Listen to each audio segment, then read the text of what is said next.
Today's scripture reading is from Habakkuk chapter 2, verse 6 to 8. Shall not all these take up their tongue against him, with scoffing and riddles for him, and say, woe to him who eats up what is not his own, for how long, and loads himself with riches? Will not your debtors suddenly arise, and those awake who will make you tremble? Then you will be spoiled for them. Because you have plundered many nations, all the remnant of the people shall plunder you, for the blood of man and violence to the earth, to cities and all who dwell in them. Good morning to you all, and I greet you all in the matchless name of our Lord and Savior Jesus Christ. And it's a privilege for me to share the word of God with you this morning. And one day, a preacher was preaching in the church, and suddenly he saw his wife and the kids are in the church. So the deacon asked him. So this was a different church, and he went to preach in a different place, but his wife and the children are there. And they did not expect his wife and the children to be in the church.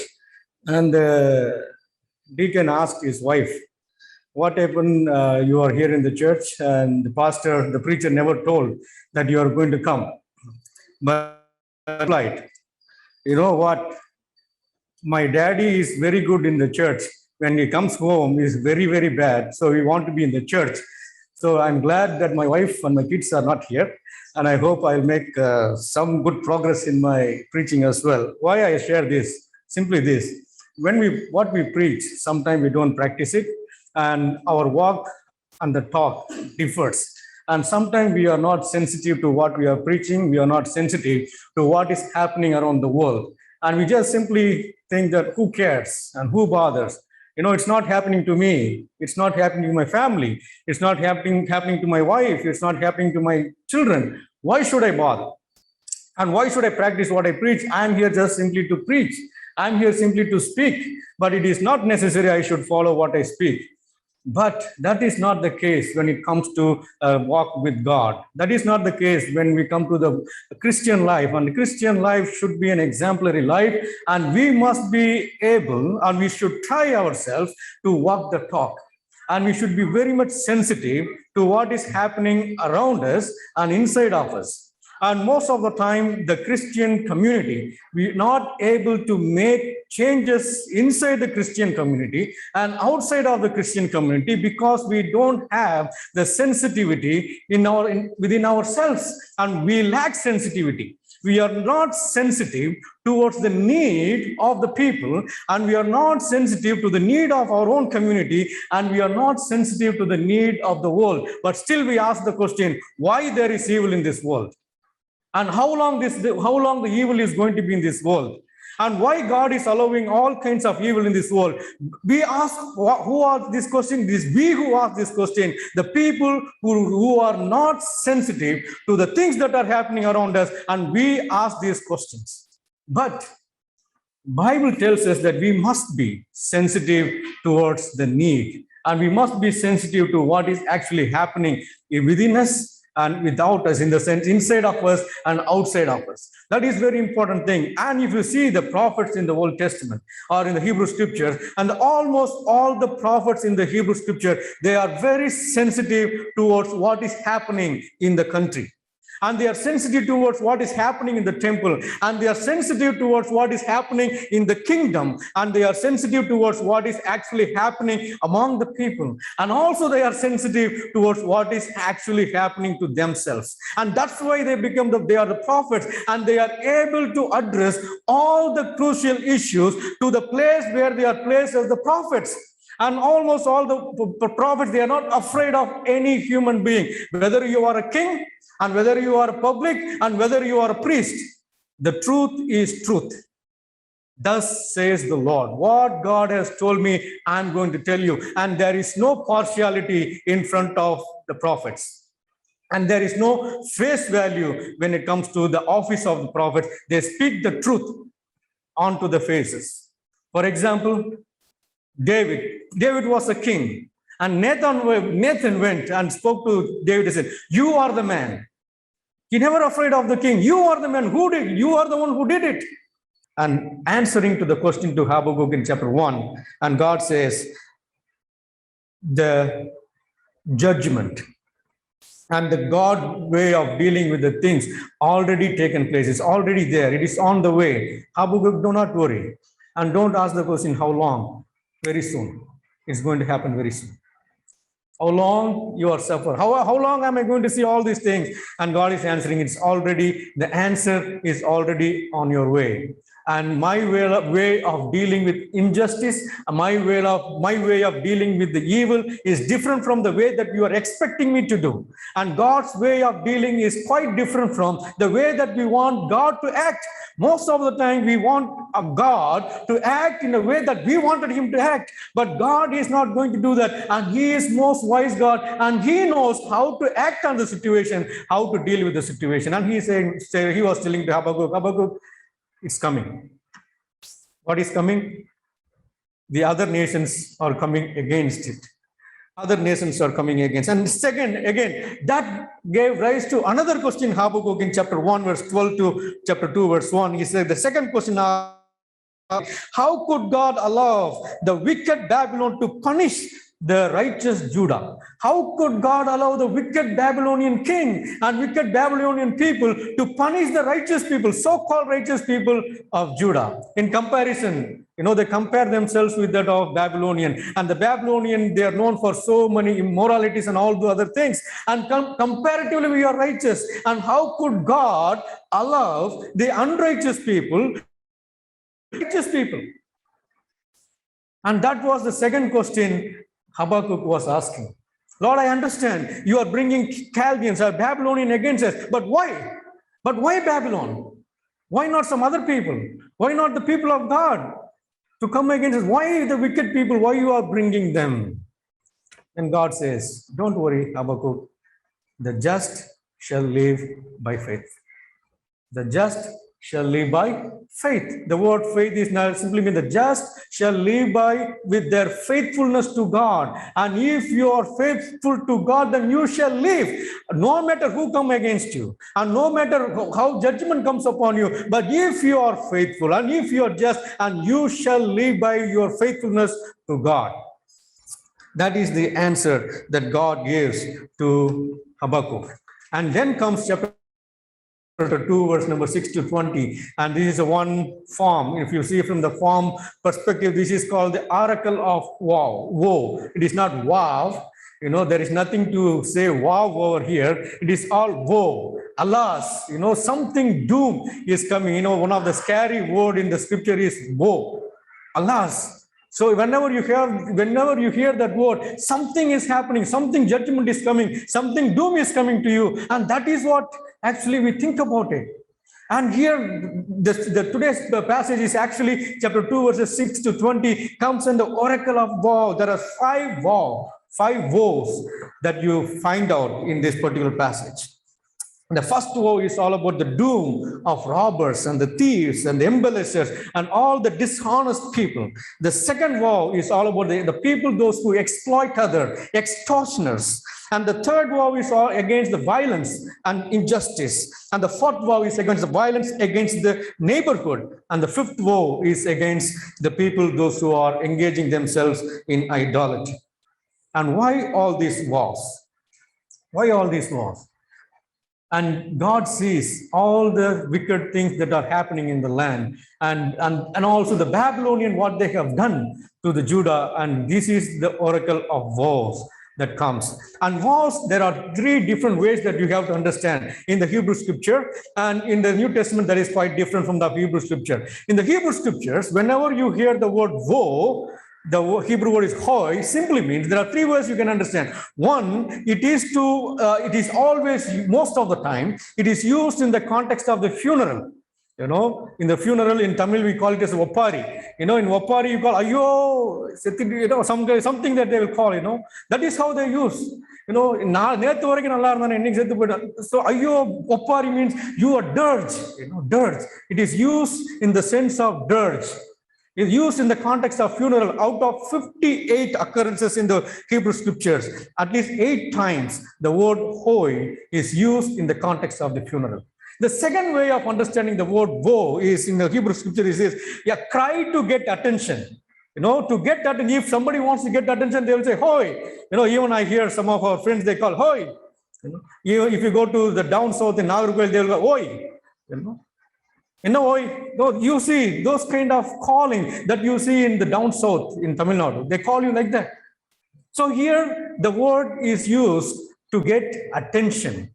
The third category that is used is it's an announcement of doom. It is used only by the prophets. Nobody have used 41 times in Hebrew scripture. Out of 58 occurrences in the Hebrew scriptures, 41 times the word woe is used in the context of the prophet to bring or to announce the judgment against the nation. Even in this passage, the woe should be understood in the context of bringing judgment against this nation. Why Habakkuk? Why God brings judgment to this nation? Why this woe series is happening in chapter 2? It is simply because the tyrant attitude of the Babylonians. The tyrant attitude of the Babylonians. And if you are engaging yourself in tyranny, and there is a serious consequences, and the serious consequences that is you are going to face, and you will never come up in your life, and that is the end of your day. The consequences of tyranny. So having this background in mind, I would like to entitle today's sermon as the consequences of tyranny. What happens when you become a tyrant? When you are trying to pull power center, when you try to center all your power within yourself, with the power you are trying to exploit others, what happens to that? So the consequences of tyranny, there are three consequences that we can find. Number one, there is a certainty of doom, and there should be a doom to yourself. Number two, there is a sudden fall. Number three, inescapable execution. Inescapable execution. There are three things that we can identify the consequences of tyranny. Is number one, doom to yourself, that will bring doom to yourself. Number two, you will face the sudden fall. Number three, there is an inescapable execution. Verse number 6, it reads this way: shall not these take up their taunt against him with scoffing and riddles for him, and say, woe to him who heaps up what is not his own, for how long, and loads himself with pledges.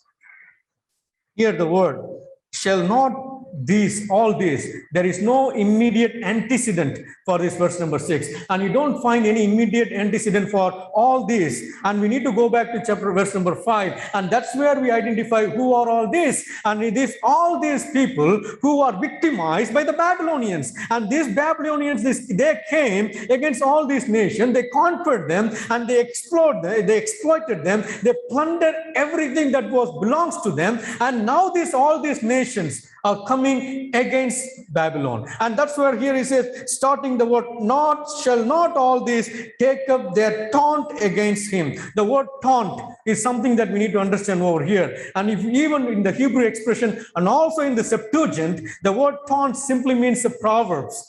And the proverb should be understood in the context of Hebrew, both used in the sense of positive connotation and also used in the sense of negative connotation. But here, the word taunt used in the negative connotation, and you will become the taunt to the people.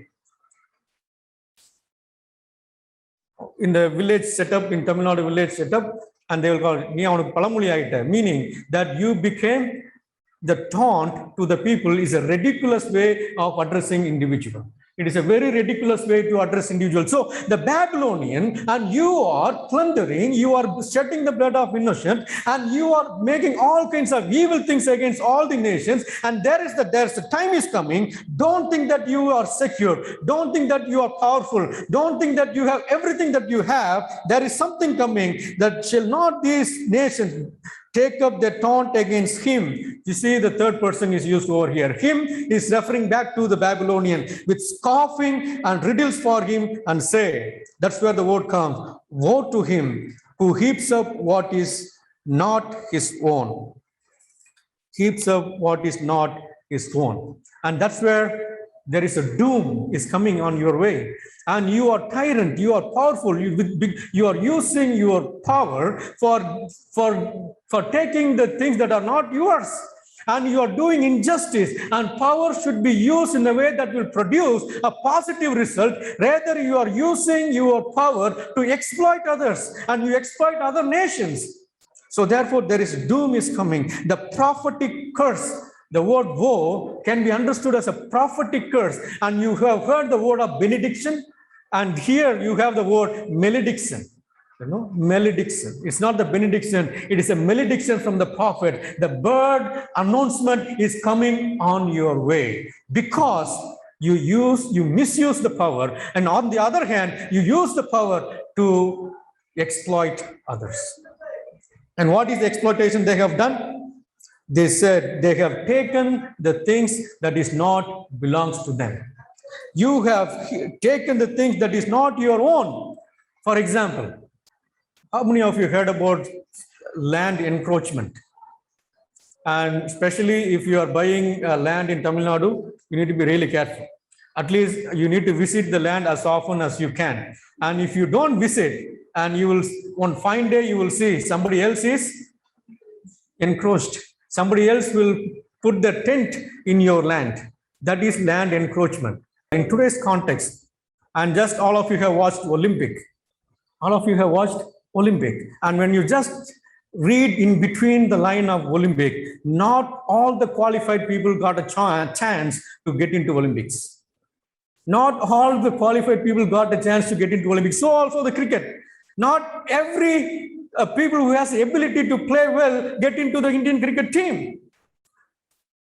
The people, those who hold the power, the people, those who hold the influence, and the people, those who get the recommendation from those kind of people will get into the team, not the person who has the ability to play, even in the Olympics. Same thing here. Same thing here. People who are marginalized and people who are socially ostracized, the economically weaker section, are being oppressed by the people, those who are in the position. And God is saying, don't do this. You're supposed to be protecting them, and you're supposed to be guarding them, and you're supposed to be helping them, and you're supposed to be helping them improving their life. Instead, you are encroaching their benefits and taking to yourself. And that's where, woe unto you. Woe unto you. The word hoi is there even in, if you read Matthew chapter 23, there's a series of woe you see in Matthew chapter 23 as well. Woe unto you. That's what he said. When you are tyrant, when you are trying to use your power to abuse others or misuse your power, number one consequence that you will feel is that the doom is coming to you. The second part of this, he says, how long? And loads himself with the pledge. And what he is saying, what Habakkuk is saying, and all the land that you have taken, and all the things that you have occurred and accumulated, it is simply a pledge. What is pledge? In Tamil, we call it as Adamanam. Simply means you borrow something from me. Let's say, let me use example of Sam. And Sam is borrowing 10,000 rupees from me. And what happens is that until he gives back the 10,000 rupees and he gives his ring to me, sir, until you buy, until I give back your money and you keep the ring with you. That is called pledge. You're making pledge. So if you're not able to give the 10,000 rupees, I own the ring. And if you give back the 10,000 rupees, I return your ring. And here, all the land that has been encroached or illegally taken or unjustly taken by the Babylon is just like a pledge of the other nation. And they just left it with you until they will pay back, until they get you back from you. Don't think that this belongs to you forever. Anytime they will come back and say, give me back. Anytime they will say, come back and say, they give me back. That is what the word pledge is used over here. But if you see in the Septuagint version and also in other version, they call it as something like a burden that you are carrying on your head.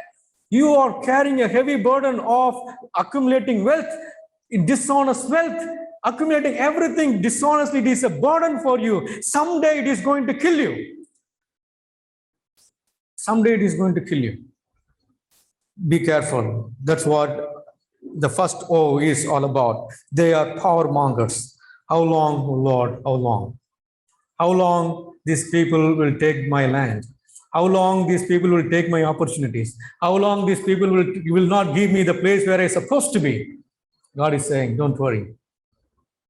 The doom is coming against them. Second consequences of being tyrant is verse number 7. It says, will not your debtors suddenly arise, and those awake who will make you tremble, then you will be spoiled for them. The second consequences of being tyrant is there is a sudden fall. There is a sudden fall. What is the sudden fall over here? And if you read verse number 7, it says, verse number 7, will not your debtors suddenly arise? The word suddenly is used. And also you see this shift over here. And verse number 6, you see the usage of the third person. And now verse number 7 onwards, the third person is moved to the second person and directly addressing to the Babylonian.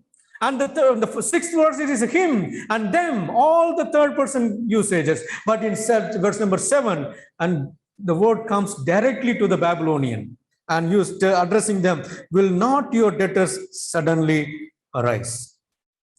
Will not your debtors, the word debtors is a very interesting word over here. In Hebrew, they use the word, it is translated in several places as a strike or the person who bite, and also it is used as a debtor.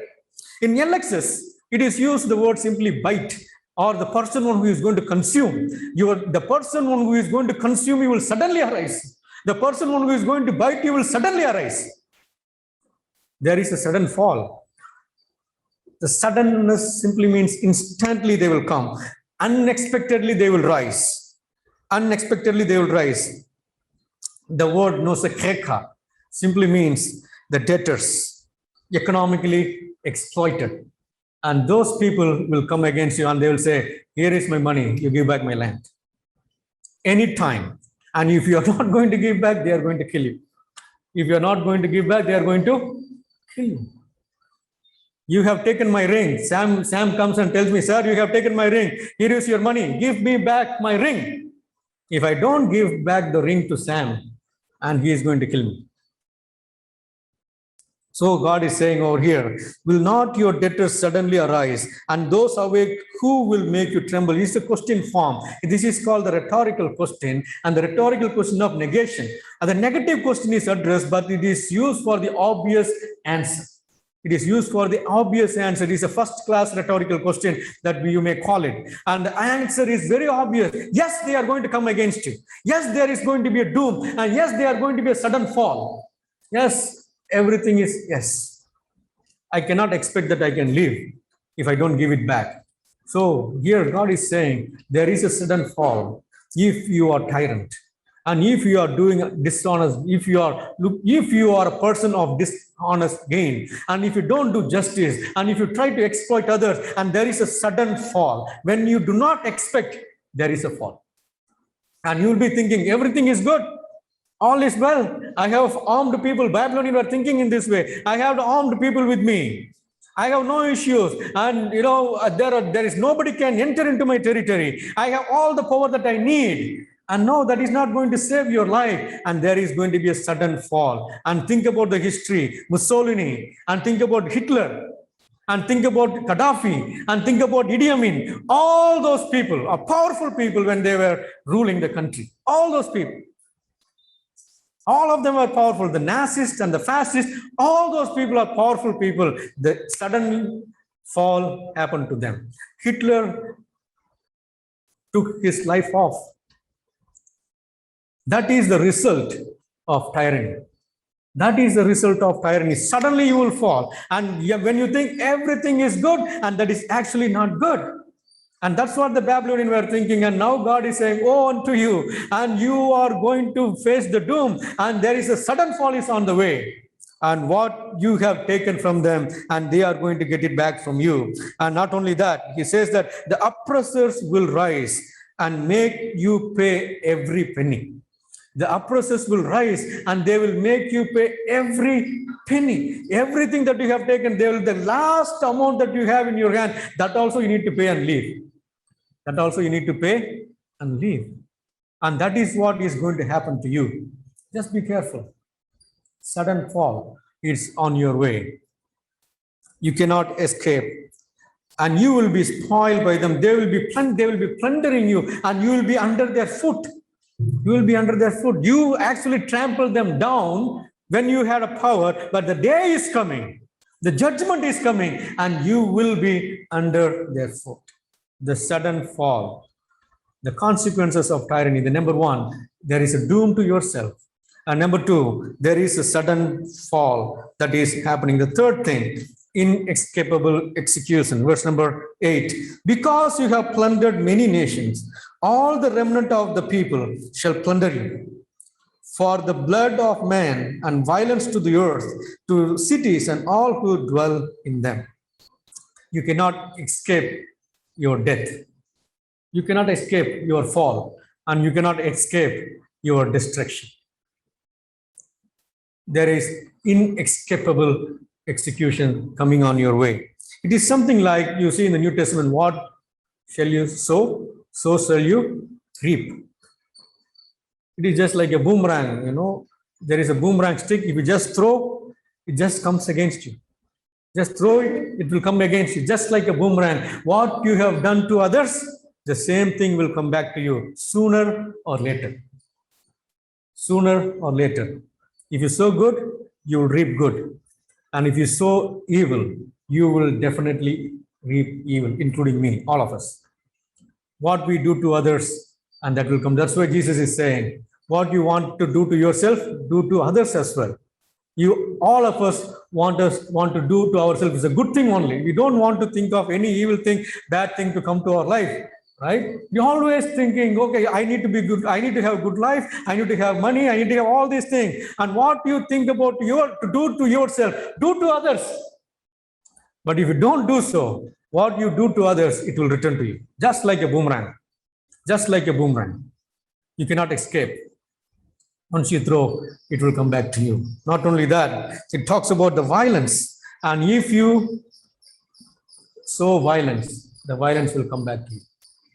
And Jesus said, keep the sword in your bag. If you take the sword, you will die by the sword. If you take the sword, you will die by the sword. That's what exactly Babylonians was. God is telling to Babylon, he says, because you have plundered many nations, including Judah, you have plundered them, you have no mercy on them, and you never care about the children, you never care about the women, and you never care about anybody else, you plunder them. All the remnant of the people shall plunder you. The people who you left behind, they will come back to you. They will certainly plunder you. What shall you sow, so shall you reap. For the blood of man and the violence of the earth. The blood of man, and you see an account in Genesis chapter 9, and in Genesis several other chapters. The classic example, Abel and Cain. And Cain killed Abel, and Cain was accountable for the blood of his brother. And if you shed the innocent blood, and you are accountable. If you make innocent to suffer, you are accountable. And if you usurp the authority, or if you usurp the belongingness of somebody else, and you are accountable. You cannot escape. It will come back to you. We need to be really careful as the children of God. As the servants of God, we need to be really careful about our life. What do we do in our life? What do we learn from this life? What do we do in this life? The tyranny is a suicide. Tyranny is a suicide. George Adam Smith, he says this, tyranny is intolerable. In the nature of things, it can't endure. Tyranny cannot endure, but work out its own penalty. The tyranny is working out its own penalty by oppressing others. How do you work out your own penalty? How the tyrant work out their own penalty? By oppressing others. The tyrant is preparing the instrument of its own destruction. The tyrant is preparing the instrument of its own destruction. As he treats them, so it treats him. As he treats them, so it treats him. Tyranny is suicide. Tyranny is suicide. The consequences of tyranny is terrible. It will bring doom to yourself, and there is a sudden fall and inescapable execution. In book of what is the good news? That do we have any good news over here? Always we talk about woes. Woe unto you, all those things. What is the good news? People look at the power and structure of evil and they become depressed. When we see evil, when we see injustice, when we can't do anything about it, and we get depressed. And we ask this question, is this really God's world? Is this the world that God really created? Has all the evil gotten away from him? Has all the evil things went off sight of him, that God doesn't care about him? Does God still have control over the world? We ask this question. And many of the commentators also, they ask this question. When we see evil things happening, when there is a corruption happening, when there is exploitation happening, when all the injustice happening, we ask this question, does God have control over the world? Habakkuk says yes. Habakkuk says yes. How? He says this, the covenant that God has made with you and I will never go in vain. God, one who made the covenant, and he will make sure that he will fulfill the covenant. And he is true, he is truthful to the covenant that he has made. It is just like the covenant that we make during the time of marriage. Make sure that you fulfill the covenant. God is the promise-keeping God, and he will fulfill what he has promised unto you. Hold on to him. That is number one, Habakkuk is saying. Number two, God is sovereign. And God is sovereign, and he rules the world, and he knows how to deal with the issues that is happening in the world. It may not be the way that you are thinking about, but certainly God deals with it. Certainly God deals with it. So hold on to the promise of God and hold on to the sovereignty of God, and God will definitely look into the matters. God will definitely look into the matter. Let us trust this God who has promised us, and let us trust this God who is sovereign and who will be able to keep us from falling. But never forget, don't be power-centered. If God has given you some position, use it for the good result. Use it for the good result. And if not, there is a doom, there is a sudden fall, and there is an inescapable execution. And may God help us not to indulge ourselves in this dishonest gain, but rather walk the way that God wanted us to walk. God bless you. Father, we thank you for this blessed day that you have blessed us. It's amazing to see how you love us so much, and this new life, and to experience this one more day in our lives as we come into your presence. Thank you for the word that has come to us this morning through your servant Johnson.